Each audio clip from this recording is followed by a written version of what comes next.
You're, you must be, you must be disappointed. What? Well, number one, nobody wants to talk to you because you're in the opposition. That's not one thing I'm not disappointed at. Here, I want to talk to you. Here we go. There, tall fellow too. You must be disappointed. In what? The Senate has been dissolved. The Senate? I don't worry about that stuff. There's no more Senate. Okay. You know what I'm talking about? No. The Senate. I know what the Senate is in federal government. I No. worry about... No. When you're a former cop, you go to the Senate. I go to the Senate? Yes, there was a job waiting for you for the Senate. Oh, I didn't know that. Yes, it's called the Contraband Squad to go against... Contraband Tobacco Enforcement Unit. Yeah, it's called the Senate. What do you mean? Why do you call it the Senate? Because that's where all police officers, That's not true. once they retire, That's not true. they go there. Only one person who retired from the police department got a job there. All the others were people coming out of the police academy and or I believe retired police officers from other departments. That's what I said. But mostly are new recruits that didn't get jobs coming out of the police academy. That's who got the jobs at the contraband unit. And it was a waste of money, right? No, absolutely not. It's just the opposite, Charles, and you should know better.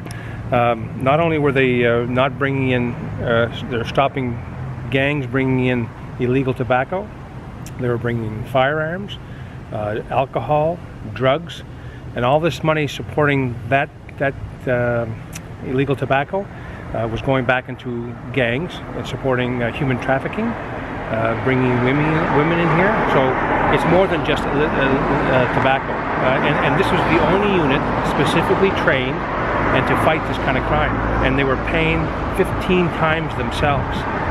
They were stopped. If they only stopped 1% of the illegal tobacco coming into New Brunswick, it'd be saving $1 million in taxes. So if we pay $900,000 for the unit, they're saving over $1 million, but they're doing like 13 to 15 to 17%. So they're paying for themselves.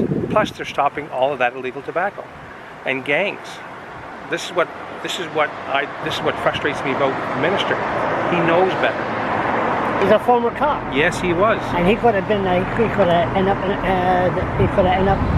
in the Senate.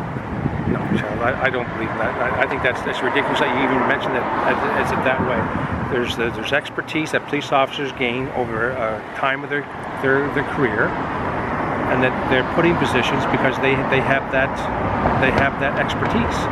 Now there's the SCAN unit, the Safe Communities and Neighborhoods. These are ex-RCMP officers who've been in court many times, who have expertise and who are knowledgeable in the field of drugs and stopping that. So it's not. Did they come out with a report every year or what they did? The SCAN unit? Yes.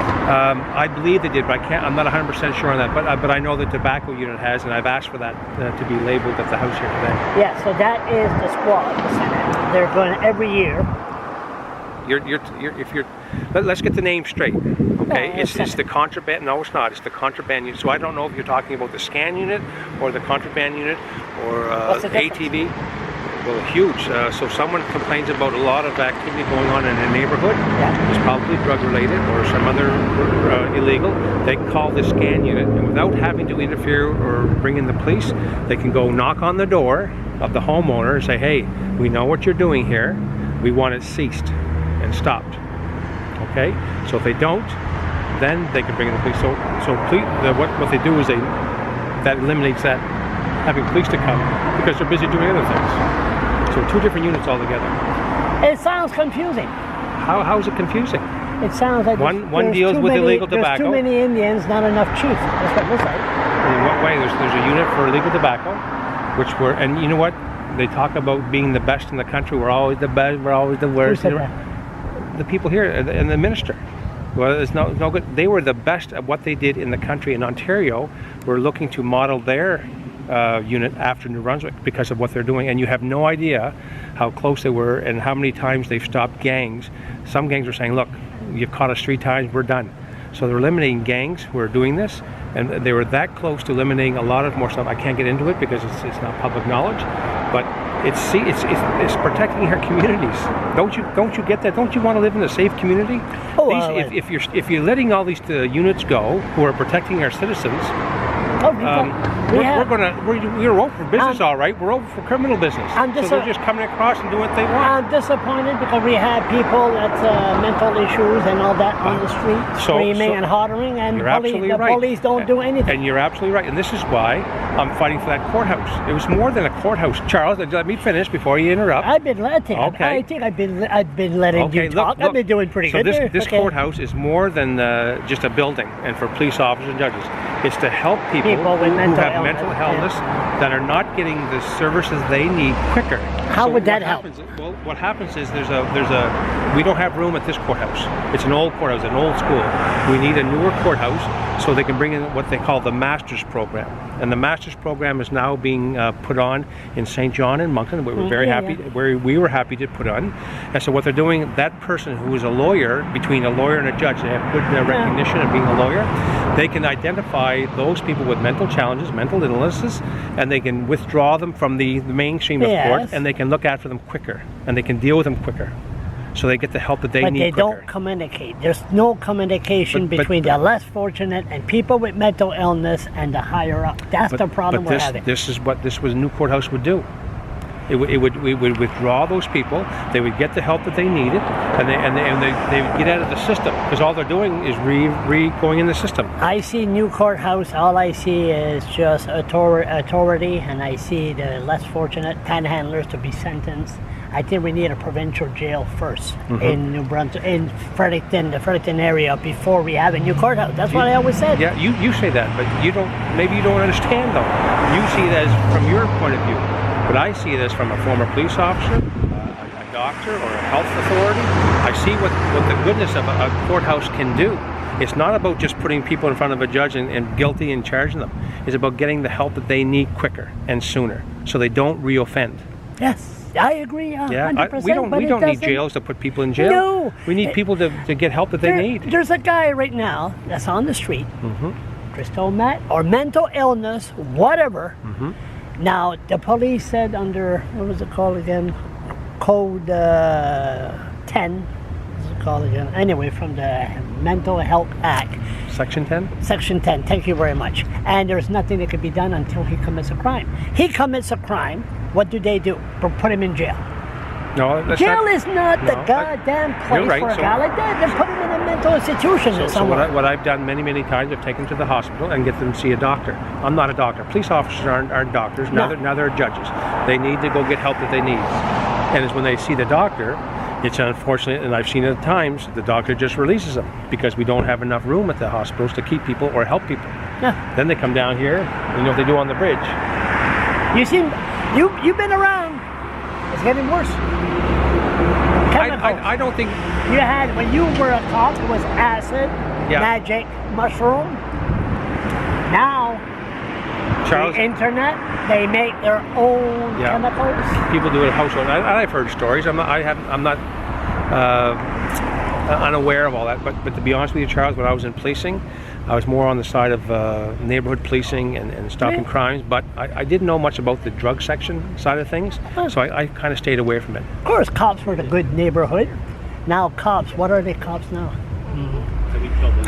Roger Brown, what do you think? I think it's fantastic. I've known Roger. I've met Roger through when I was with the Minister of Justice and Public Safety, and we worked very well together. And I think he's going to bring to the Fredericton City Police Department a great change in attitude. I'm not disregarding the past chiefs, but I know Roger personally, and I see that he cares for his police officers. He's a Newfie. He's from Fogle Island. He's a Newfie. He's from Fogle Island. Do you know where Fogle Island is? It's a little island off the coast. He's a Newfie. He likes to talk. He likes to talk more than me. No. I mean, it's good. Communication. I think communication is good, but I think he's going to communicate with his officers. I think he's going to pat them on the back when they need it, but kick them in the arse when they deserve it. How can you kick a unionized employee up the arse? They got Well, protection. you can, no, you haul it. That's a figurative speech, Charles. No? It's a figurative speech. We want to get rid of a few bad cops there a long time. Won't mention no names, but no, anyway. Meaning, what he'll do is he'll make sure that police officers are looked after. He understands. By the way, I support the union there. Yeah, I'm not trying to put words in his mouth. No. This is what I see. I think he'll not protect the police officers, but he'll make sure that they get the help that they need, so they don't become a person on the street. He'll look after his police officers, and he'll look after the public. Would they allow people ride a bicycle with no helmet? That's not up to the chief of police at Fredericton. You ever ride a bicycle? You're pretty tall. Yeah, I ride a bicycle all the time. They chase after welfare bums, Indians, people with mental illness, riding a bicycle with no helmet. You already when I was with the neighborhood police officer, Constable Frank Paul at the time, you know Frank, he and I used to bike all the time and catch criminals on the walking path because they wouldn't expect it. And we used to go everywhere on a bicycle. Riding a bicycle with no helmet? You hunt them down? When I was a police officer, I always talk to people and communicate why they don't have a helmet on. They understand the rules and laws and then be on their way. Bullshit. No, anyway, you know that's not bullshit. I fought Frank McKenna with this goddamn. Yeah. I said, what's next? The lobbyist, what's next? Elbow pads? What's next? Knee pads? Red sneakers. I said, red you'll have to wear a goalie equipment to ride a bicycle. I never expected the cops would take that avenue to go after certain people or certain culture. That never crossed my mind. This was 1994. Go ahead. It's not the police officers. It's the medical people saying this. That people, especially children, who are driving a bicycle and fall, they get hit injuries. The skateboards. No. You don't have to wear a helmet. But they do have helmets, most of them. They don't, but you don't have to. Most of them have helmets. Skiers, they have helmets. People who play hockey, they have helmets. How come I still got this camera on? You're in the opposition, and we've been going at it for 10 minutes. We haven't been going at it. We've been talking. We've been communicating. Okay, so the bottom line, the Senate is gone, and you don't call it the Senate, you call it the contraband. It's a contraband unit, yeah. And I'm hoping that they change their mind, which I don't. They're just cutting. They're cutting in the safety of the people of this province, in my opinion. Your opinion? Well, how can they not? How can it be no other's opinion? They're taking away the front plates. Now, I'm not big on the front plates, whether yes or no to it. But if the police officers, who are the experts, say they want it, school bus drivers say they want it, the storefront owners say they want it, and it's not costing anybody, and it's not saving any money, why not keep it until such time there's technology that will allow that, and it's happening in Connecticut right now. And all citizens, we're going to bring them in your office, so they put a portable washroom at Carlton Park. The what? Portable washroom. We're going to bring the old citizens. You'll have to talk to you're the MLA. You could fight to have these old citizens. One thing I wanted to ask you is, have they put up the bus stops yet? No. Because that's frustrating. And crosswalks on my riding. And I've been talking to the city council. Why hasn't that been done? Mike O'Brien put a stop to it. He said, nope, we're not going to put but that's another story. We're going to stop the camera because we mentioned that name. You don't want to waste... I don't want to waste his name.